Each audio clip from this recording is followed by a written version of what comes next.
Dangerous antibiotic-resistant infections on the rise for children in the U.S. Rising infections caused by a type of bacteria resistant to multiple antibiotics is causing longer hospitalizations and may mean a higher risk of death for children in the United States, according to a new study. The study, published this week in the Journal of the Pediatric Infectious Diseases Society, found that 3 out of 5 children admitted to hospitals already had an antibiotic-resistant infection, suggesting these infections are spreading more often in the community.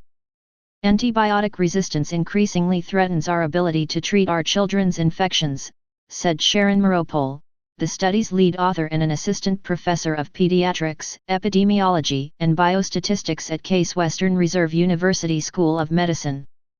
In analyzing data from 48 children's hospitals across the country between 2007 and 2015, the researchers focused on approximately 100,000 children younger than 18 who contracted infections caused primarily by Enterobacteriaceae, a family of particularly dangerous bacteria that is resistant to most antibiotics. The results showed that the proportion of those infections rose almost 700%, from 0.2% to 1.5%, over the 8 years. The study also found that children with Enterobacteriaceae infections had 20% longer hospital stays than pediatric patients with more treatable infections. Cases involving the bacteria may pose a higher risk of mortality, the researchers noted, though the study did not find a statistically significant association. Previous research on antibiotic-resistant infections showed that factors such as young age, gender, certain medical conditions and even geography can increase a child's risk. Although weak or underdeveloped immune systems partly explain younger children's vulnerability, the association between resistant infections and older ages is more difficult to explain, Meropole said. In part, fewer broad-spectrum antibiotics suitable for children can mean more antibiotic-resistant infections go untreated, according to Meropole. Yet the frequency of antibiotic use in the United States is a decided factor in the rising incidence of infections, she said.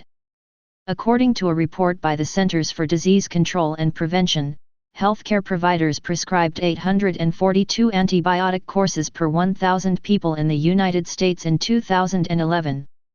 About 30% of antibiotic use is either inappropriate or unnecessary in the U.S., said Theoclis Zayoutis, professor of pediatrics at the Children's Hospital of Philadelphia, who was not part of the pediatric study.